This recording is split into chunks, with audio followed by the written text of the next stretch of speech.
ایک خاتون سوال کرتی ہیں کہ انہیں بہت وسوسے آتے ہیں۔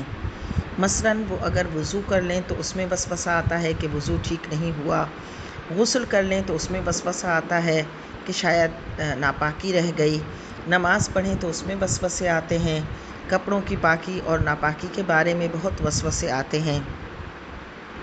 تو یاد رہے کہ جب وسوسہ آئے تو تبھی اس کو فوراً اس کا خیال دل سے نکالنا چاہیے اور اس کا الٹ کرنا چاہیے۔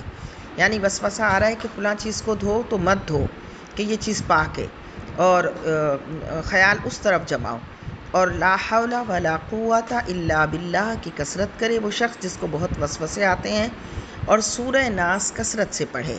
اور یہی کہ جب وسوسہ آئے تو اس کے الٹ کرے۔